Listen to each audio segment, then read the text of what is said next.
Well, let's jump right in then. And you talked about servant leadership. How would you describe it, each of you, in your own words? To me, one of the important things about servant leadership is it's from the bottom.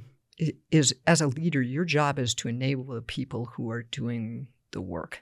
So in some ways, people think that the pyramid goes like this, that it's the pyramid with the point at the top. And in servant leadership, it really is the other way around. Mm. And as a leader, one of the most important questions I ask my direct reports, and I have for years, is what do you need from me that you're not getting? And I can't print money in the basement, but what do you need from me that you're not getting? How, as a leader, can I better enable you to accomplish your piece of the mission? And I think a good servant leader is constantly thinking about what can I do to make it easier for the people who are doing the job to get the mission done. Mm. Thank you. And I'd offer that the journey to becoming an inspirational servant leader is the journey of a lifetime. I'm not sure that any of us actually ever arrive. Right. I'm not the leader that I want to be, but I'm working on it. And I think if we ever get to a point where we feel like we got it all figured out, right, that we know exactly what this whole leadership gig is, that may be a good time to think about retiring. Because what that translates to is perhaps at that point, we're not listening, we're not learning, we're not growing, we're not curious, all the things that are so important. The first chapter in the book is titled, Am I Worthy? Yes. And it's a mirror check question that we both came to, both individually and together as Secretary in Chief. And it's a mirror check that you look at and say, all right, on this lifelong journey to become an inspirational servant leader, am I worthy of the trust and confidence of the parents who have shared their sons and daughters with the United States Air Force and expecting us to lead with character and courage and competence?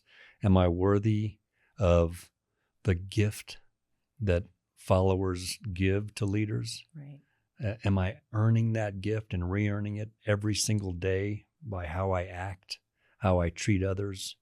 That's the essence of servant leadership that we try to bring forward in the book. Right.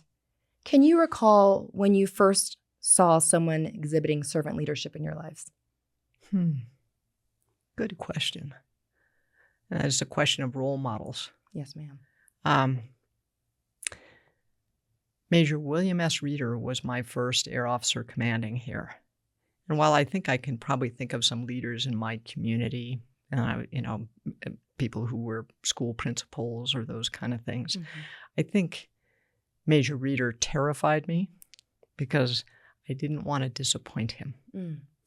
And he was an Army officer who had been shot down in a prisoner of war in Vietnam. He still had some lingering issues. I think he had broken his leg or his back or something. And so you could tell that he still carried with him the impact of that, but he had very high expectations of us.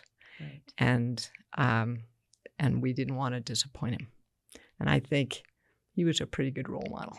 Excellent. One of the things we say at the very end of the book is that we both married up.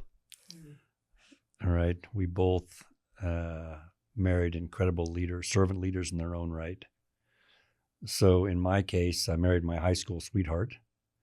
We've now been together almost 43 years, wow. Coming up on 43.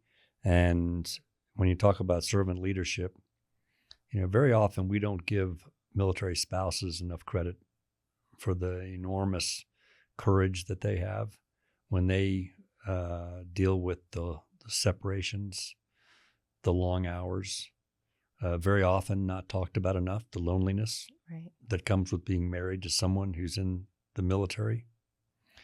And so I just give a shout out to every military spouse that's out there and family to thank them for that very special kind of courage that equates to servant leadership on their part. Thanks for watching.